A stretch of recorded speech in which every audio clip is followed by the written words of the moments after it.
ദൈവമനുഷ്യൻ്റെ സ്നേഹഗീത അധ്യായം 62. ഈശോ രാത്രികാലത്ത് പ്രാർത്ഥിക്കുന്നു. ഈശോ കഫർനാമിലുള്ള പത്രോസിൻ്റെ വീട്ടിൽ നിന്ന് പുറത്തേക്കിറങ്ങി വരുന്നത് ഞാൻ കാണുന്നു. കഴിയുന്നത്ര നിശബ്ദമായാണ് ഈശോ ഇറങ്ങുന്നത്. പത്രോസിനെ സന്തോഷിപ്പിക്കാൻ വേണ്ടി ഈശോ രാത്രി അവിടെ ചെലവഴിച്ചിരിക്കണം. എങ്ങും രാത്രിയുടെ നിശബ്ദത. ആകാശം നക്ഷത്രങ്ങൾ പതിച്ച ഒരു പരവതാനി പോലുണ്ട്. ആകാശത്തിലെ വെളിച്ചം ജലാശയത്തിൽ ചെറിയൊരു പ്രകാശം പരത്തുന്നു. തടാകം നക്ഷത്രങ്ങൾക്ക് കീഴെ ശാന്തമായി കിടന്നുറങ്ങുകയാണ്. ഇവിടെ നിന്ന് ജലപ്പരപ്പ് കാണാൻ പ്രയാസമാണ്. തടാകത്തിൻ്റെ കരയിലുള്ള ചരൽക്കല്ലുകളിൽ ചെറിയ ചെറിയ ഓളങ്ങൾ വന്ന് തട്ടി പൊട്ടുന്നുണ്ട്. ഈശോ വാതിൽ തുറന്ന് ആകാശത്തേക്കും തടാകത്തിലേക്കും വഴിയിലേക്കും നോക്കി എന്തോ ആലോചിക്കുകയാണ്. പിന്നീട് മുമ്പോട്ട് നടക്കുന്നു. തടാകത്തിൻ്റെ തീരത്തു കൂടിയല്ല, ഗ്രാമത്തിലേക്ക്.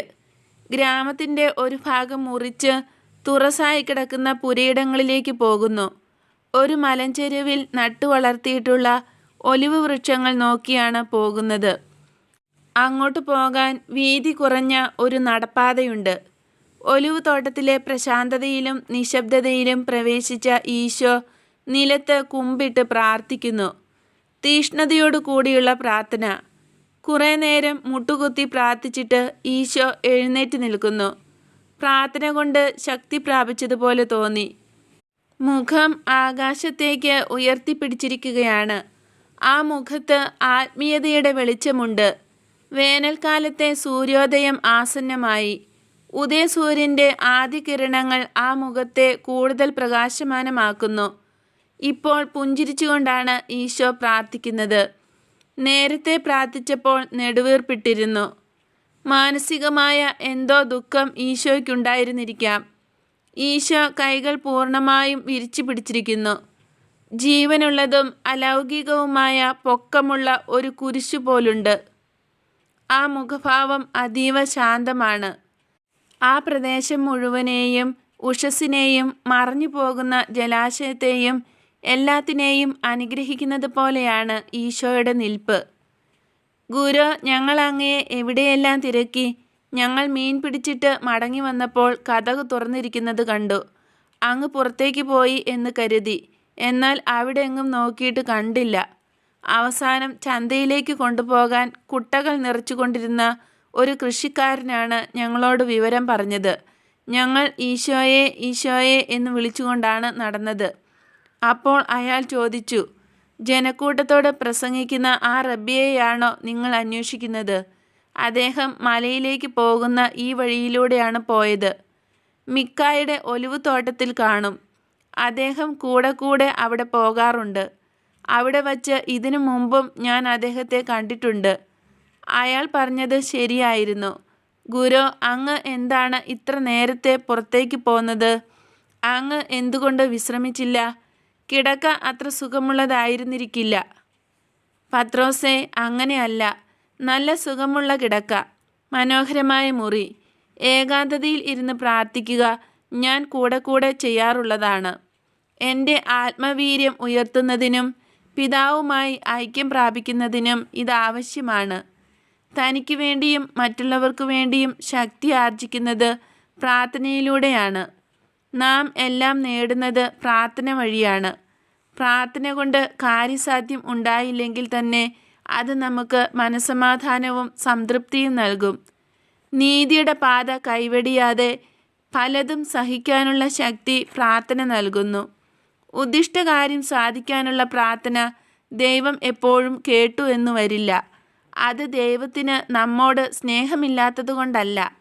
എല്ലാ മനുഷ്യരുടെയും നന്മയ്ക്ക് വേണ്ടി ദൈവം നിശ്ചയിച്ചിട്ടുള്ള ഒരു ക്രമീകരണത്തിൻ്റെ ഭാഗമായി നാം ഇതിനെ കാണണം. നമ്മുടെ ചുറ്റും സംഭവിക്കുന്ന കാര്യങ്ങൾ നമ്മെ അസ്വസ്ഥരാക്കാം, വ്യക്തമായി ചിന്തിക്കുന്നതിന് അശക്തരാക്കാം. അങ്ങനെയുള്ള മനസ്സും ഹൃദയവുമായി ആർക്കെങ്കിലും ദൈവത്തെ ദർശിക്കാൻ കഴിയുമോ? അങ്ങ് പറയുന്നത് നേരാണ്. പക്ഷേ ഞങ്ങൾക്ക് പ്രാർത്ഥിക്കാൻ അറിഞ്ഞുകൂടാ. അങ്ങ് പ്രാർത്ഥനയ്ക്ക് പ്രയോഗിക്കുന്ന മനോഹരമായ പദങ്ങൾ ഞങ്ങളുടെ നാവിൽ ഉദിക്കുകയില്ല. നിങ്ങൾക്കറിയാവുന്ന വാക്കുകൾ കഴിയുന്നത്ര ഭംഗിയായി പറയുക. പ്രാർത്ഥനയിൽ ഉപയോഗിക്കുന്ന വാക്കുകളല്ല, ആ വാക്കുകൾക്ക് പിറകിലുള്ള ഹൃദയവികാരങ്ങളാണ് പ്രാർത്ഥനയെ പിതാവിന് സ്വീകാര്യമാക്കുന്നത്. അവിടുന്ന് പ്രാർത്ഥിക്കുന്നത് പോലെ പ്രാർത്ഥിക്കാൻ ഞങ്ങൾക്ക് മോഹമുണ്ട്. ഞാൻ നിങ്ങളെ പ്രാർത്ഥിക്കാനും പഠിപ്പിക്കാം. ഈ പ്രാർത്ഥന നിങ്ങളുടെ ചുണ്ടുകളിൽ അർത്ഥശൂന്യമായ മന്ത്രസൂക്തങ്ങൾ ആകാതിരിക്കാൻ ഹൃദയത്തിൽ കുറച്ചൊരു പരിശുദ്ധി വേണം, പ്രകാശവും വിവേകവും വേണം. അതുകൊണ്ടാണ് ആദ്യം ഞാൻ നിങ്ങൾക്ക് ഉപദേശം നൽകുന്നത്. കുറെ കഴിഞ്ഞ് നിങ്ങളെ പരിശുദ്ധമായ ഈ പ്രാർത്ഥന പഠിപ്പിക്കും. നിങ്ങൾ എന്തിനാണ് എന്നെ അന്വേഷിച്ചത്? ഞാൻ എന്തെങ്കിലും ചെയ്യേണ്ടതായിട്ടുണ്ടോ? ഒന്നുമില്ല ഗുരു. എന്നാൽ അങ്ങിൽ നിന്ന് പലതും നേടാൻ ആഗ്രഹിച്ച് വളരെയധികം ആളുകൾ വരുന്നുണ്ട്. കഫർനാമിൽ നിന്ന് കുറേ പേർ വരുന്നു. അവർ ദരിദ്രരും രോഗികളും ആശ മങ്ങിയവരുമാണ്. സന്മനസ്സുള്ളവരും അങ്ങയുടെ പ്രബോധനം കേട്ട് പഠിക്കാൻ താൽപ്പര്യമുള്ളവരുമാണ്.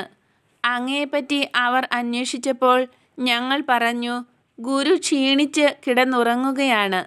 നിങ്ങൾ പോയിട്ട് അടുത്ത സാബത്ത് ദിവസം വരിക.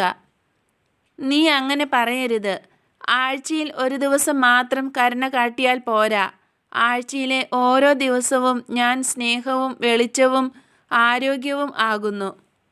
പക്ഷേ അങ്ങ് ഇതുവരെ സാബത്ത് ദിവസം മാത്രമല്ലേ പ്രസംഗിച്ചിട്ടുള്ളൂ? അങ്ങനെ ചെയ്തത് ആളുകൾക്ക് എന്നെപ്പറ്റി അറിയാൻ പാടില്ലാതിരുന്നതുകൊണ്ടാണ്. ഇപ്പോൾ ആളുകൾക്ക് എന്നെ അറിയാം. ഇനി അങ്ങോട്ട് ദിവസവും ദൈവാനുഗ്രഹത്തിൻ്റെ പ്രവാഹം തന്നെ ഉണ്ടാകും. ധാരാളം അനുഗ്രഹങ്ങളും ലഭിക്കും. ഞാൻ സത്യമായി നിങ്ങളോട് പറയുന്നു, മനുഷ്യപുത്രന് ആഹാരം കഴിക്കാനും വിശ്രമിക്കാനും ഒരു നിമിഷം പോലും ലഭിക്കാത്ത കാലം വരുന്നു. മരത്തിൻ ചില്ലയിൽ ഇരുന്ന് ഏതാനും ധാന്യങ്ങൾ കുറിക്കാൻ കുരുവിക്കുള്ളത്ര സമയം പോലും എനിക്ക് കിട്ടാതെ വരും. അങ്ങനെയാണെങ്കിൽ ഗുരു രോഗിയായി തീരില്ലേ? ഇത് ഞങ്ങൾ അനുവദിക്കില്ല. അങ്ങയുടെ കാരുണ്യം അങ്ങയെ അപകടത്തിലാക്കരുത്. ഇത് എൻ്റെ സൗഖ്യം കെടുത്തും എന്നാണോ നിങ്ങൾ കരുതുന്നത്?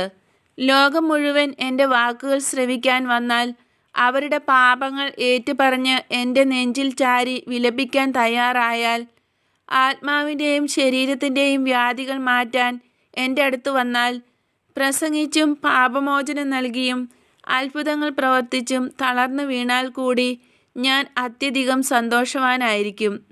ഞാൻ പിതാവിലായിരുന്നു, അത് സ്വർഗമായിരുന്നു. ആ സ്വർഗം വിട്ടു പോന്നതിൽ എനിക്ക് ഒരു വല്ലായ്മയും തോന്നുന്നില്ല. എൻ്റെ അടുത്തേക്ക് വന്നിരുന്ന അവർ ഏത് ദേശത്തു നിന്നുള്ളവരായിരുന്നു? കൊറാസിമിൽ നിന്നും ബെത്സൈദായിൽ നിന്നും കഫർനാമിൽ നിന്നും ഉള്ളവർ. ചിലർ ടൈബേറിയസ്, ഗർഗേസ എന്നീ പട്ടണങ്ങളിൽ നിന്നും ഉള്ളവരായിരുന്നു. ആ പട്ടണങ്ങൾക്ക് സമീപമുള്ള നൂറുകണക്കിന് ഗ്രാമങ്ങളിൽ നിന്നും ആളുകൾ വന്നിട്ടുണ്ടായിരുന്നു.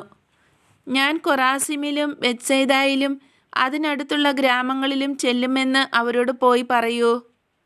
എന്തുകൊണ്ടാണ് കഫർനാമിൽ പോകാത്തത്? ഞാൻ എല്ലാവർക്കും വേണ്ടിയാണ് വന്നിട്ടുള്ളത്. എല്ലാവർക്കും എന്നെ കാണാനും കേൾക്കാനും അവസരമുണ്ടാകണം. വൃദ്ധനായ ഐസക്ക് എന്നെ കാത്തിരിക്കുന്നു. നമ്മൾ അയാളെ നിരാശപ്പെടുത്തരുത്. അങ്ങ് ഞങ്ങൾക്ക് വേണ്ടി ഇവിടെ കാത്തു നിൽക്കുമോ? ഇല്ല, ഞാൻ പോകുകയാണ്. നിങ്ങൾ കഫർനാമിൽ താമസിക്കണം. അവിടെ നിന്നും ആളുകളെ എൻ്റെ അടുത്തേക്ക് പറഞ്ഞയക്കണം. ഞാൻ കുറേ കഴിഞ്ഞ് മടങ്ങി വരും. ഞങ്ങൾ ഇവിടെ തനിച്ചായി പോകുമല്ലോ. പത്രോസ് വ്യസനിച്ചു. പത്രോസെ, വിഷമിക്കണ്ട. അനുസരണ നിന്നെ സന്തുഷ്ടനാക്കും. ഉപകാരമുള്ള ഒരു ശിഷ്യനാണ് എന്ന ബോധ്യം നിനക്ക് ആശ്വാസമായിരിക്കും. ഞാൻ ഈ പറഞ്ഞത് മറ്റുള്ളവർക്കും ബാധകമാണ്. പത്രോസ്, ആൻഡ്രു, ജെയിംസ് ഇവരുടെ മുഖം പ്രസാദിച്ചു. ഈശോ അവരെ അനുഗ്രഹിച്ചിട്ട് അവിടെ നിന്ന് പോകുന്നു. ദർശനം ഇങ്ങനെ അവസാനിക്കുന്നു.